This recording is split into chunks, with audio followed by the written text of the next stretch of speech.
Hello everyone, good morning to all and welcome back to my YouTube channel The Educational Hub। मैं hope करता हूँ आप सब अच्छे होंगे। आज की हम इस वीडियो में डिस्कस करने जाएंगे कि आरबीआई किस किस तरह से अलग अलग स्टेप लेने जा रहा है जिसके थ्रू जो हमारी करेंसी की वैल्यू गिरती जा रही है as compared to US dollar, उसकी वैल्यू को थोड़ा सा स्टेबल किया जाए।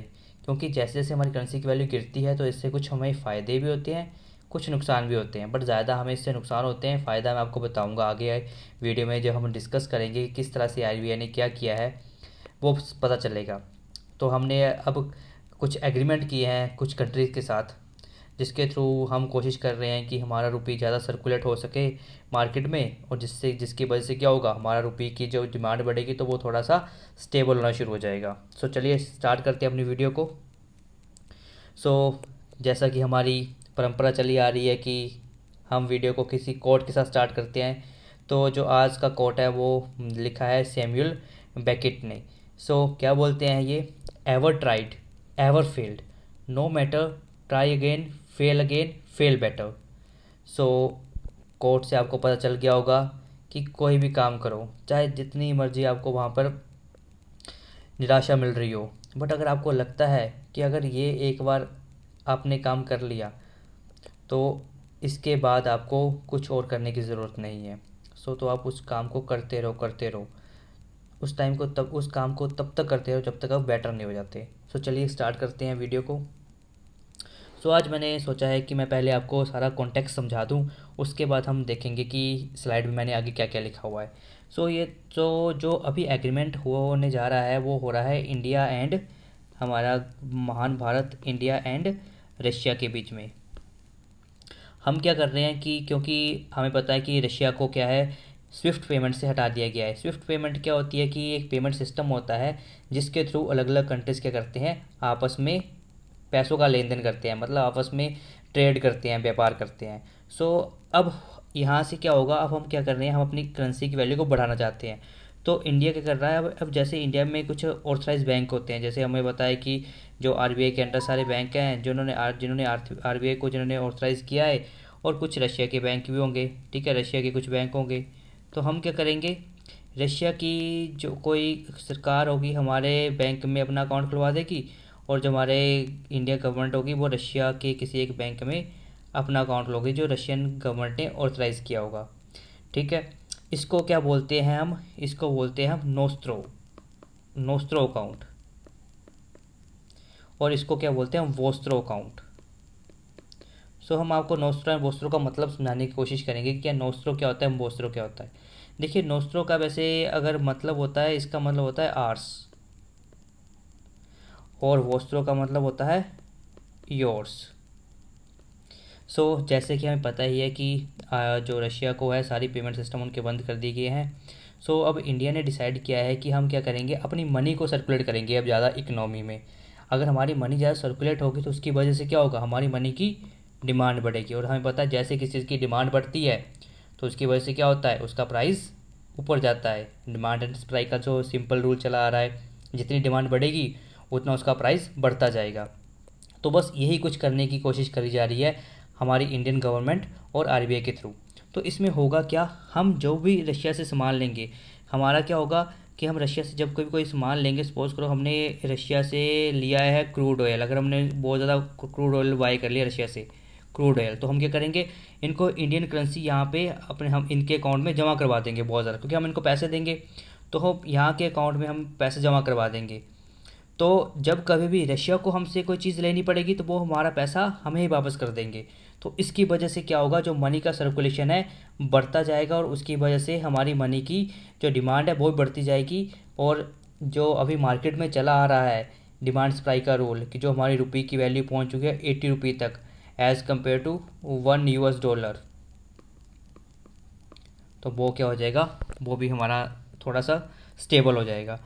ये है सारा नोस्ट्रो एंड बोस्ट्रो अकाउंट। जो रशिया खुलवाएगा हमारे यहाँ पे वो बोस्ट्रो अकाउंट होगा, जो हम खुलवाएंगे रशिया के किसी बैंक में तो उसको बोलेंगे नोस्ट्रो अकाउंट। तो इस तरह से क्या होगा कि हम अपने पैसे इनको देंगे जब हमें कोई सामान लेना पड़ेगा, और ये हमारे पैसा वापस कर देंगे जब इन्हें हमसे कुछ सामान लेना होगा।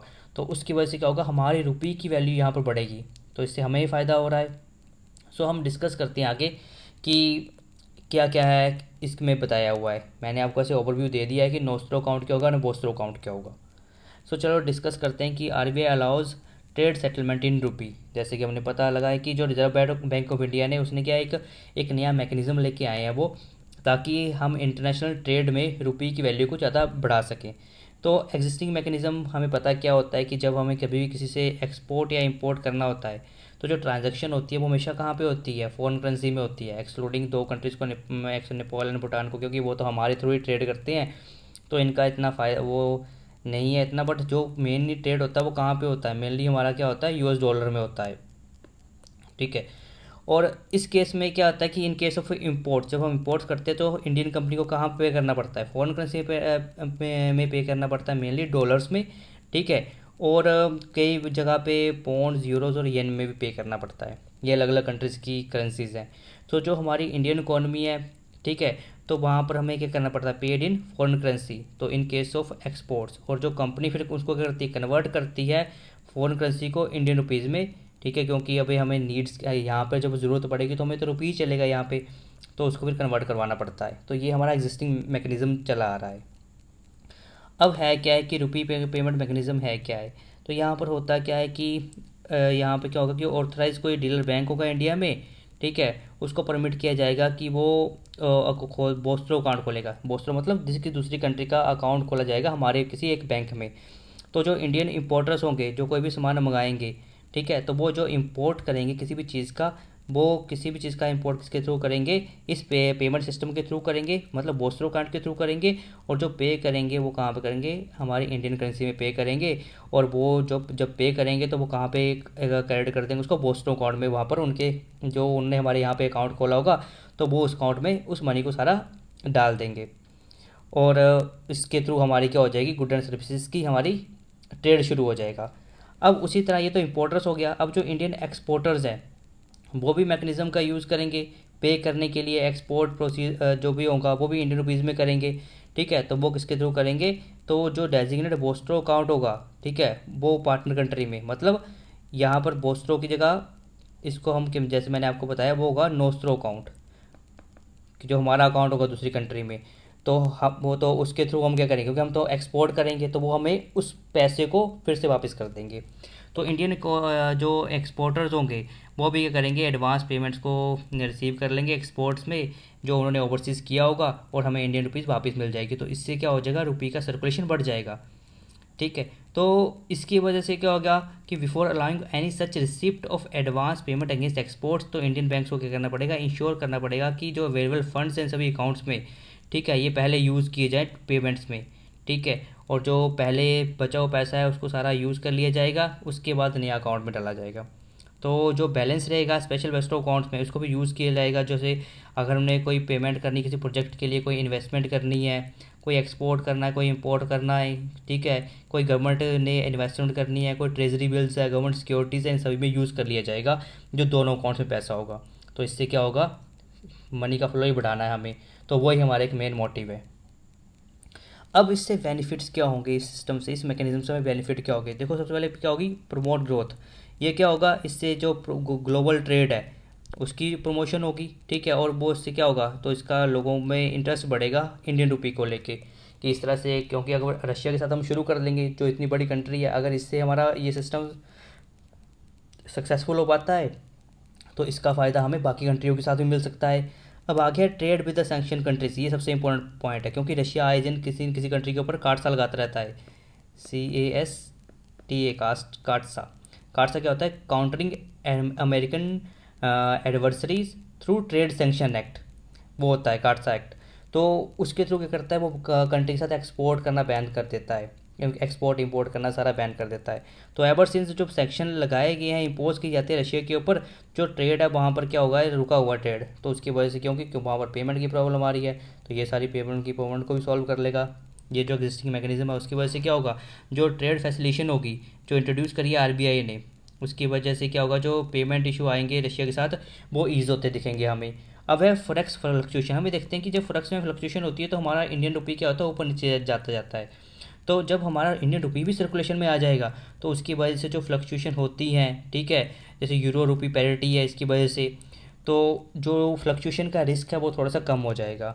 अब है अरेस्ट फॉल ऑफ रुपी, मतलब अब जो फॉल होगा वो क्या होगा, ऑनगोइंग रुपी वीकनेस को देखते हुए ये मैकेनिज्म क्या करेगा, जो रिड्यूस करेगा demand for the foreign exchange, मतलब जब यूएस डॉलर की डिमांड कम हो जाएगी तो उसकी वजह से क्या होगा, जो उसका इफेक्ट इतना पड़ेगा नहीं मार्केट के ऊपर, तो जो हमारा रुपी है वो इतना ज़्यादा डेप्रिशिएट नहीं होगा। तो इससे क्या होगा, रुपी की प्रमोशन होगी, ठीक है, और जो हम सेटलमेंट कर ले पाएंगे सारे ट्रेड्स को रुपी में कर पाएंगे। सो ये सारा हमारा नोस्ट्रो एंड बोस्ट्रो काउंट्स के बीच में था। बहुत सिंपल टॉपिक था यहाँ पर, बस आपने ये याद रखना है, जो नोस्ट्रो है, नोस्ट्रो काउंट है वो हमारा इंडिया का है, मतलब जो हमारा अकाउंट है रशिया में, और जो बोस्ट्रो अकाउंट है वो कौन सा है, वो रशिया का अकाउंट है, मतलब योर्स अकाउंट, रशिया का अकाउंट होगा वो इंडिया में। अब मैं आपको एक और चीज़ बता देता हूँ कि अगर हमारा रुपी डेप्रिशिएट होता है, डेप्रिसिएशन ऑफ रुपी होती है अगर, तो उसकी वजह से क्या होगा, अगर रुपी की डेप्रिसिएशन होती है, देखो अगर हमारा रुपी होता है 80 रुपी का, अगर उसकी 80 रुपी वैल्यू हो जाती है 1 US डॉलर की, और पहले रुपी थी 70, 1 US डॉलर था 70 रुपी का। अब देखो जब 1 US डॉलर में वो, अब देखो यूएस के हिसाब से क्या है, अब उनको 1 US डॉलर दे के 80 रुपये की चीज़ें मिल रही हैं, पहले उनको 1 डॉलर में 70 रुपये की चीज़ें मिलेंगी, तो वो क्या करेंगे, वो यहाँ पर क्या करेंगे, ज़्यादा चीज़ों को लेने आएंगे, तो इसकी वजह से क्या होगा, हमारा एक्सपोर्ट बढ़ेगा, ज़्यादा हमारा पैसा बाहर जाएगा। पर उसकी वजह से देखो ये भी है कि ज़्यादा पैसा बाहर चला जाएगा, हमारी करेंसी डेप्रिशिएट हो रही है, तो इसकी वजह से जो हमारे इम्पोर्ट्स हैं वो महंगे हो जाएंगे, एक्सपोर्ट्स तो ज़्यादा हो जाएंगे, बट जो हमारे इम्पोर्ट्स होंगे, तो अगर मेरे को किसी चीज़ को लेना पड़ेगा तो ज़्यादा पैसा पे करना पड़ेगा, तो ये इसका नुकसान है। फ़ायदा ये है कि वे भी शॉर्ट टर्म के लिए होता है कि जो शॉर्ट टर्म तक आपके एक्सपोर्ट तो बढ़ जाएंगे, बट जो आपके इम्पोर्ट्स होंगे काफ़ी हद तक प्रभावित हो जाएंगे।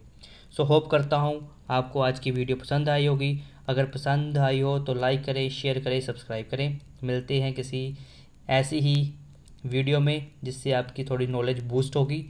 सो टिल देन, गुड बाय, जय हिंद, जय भारत।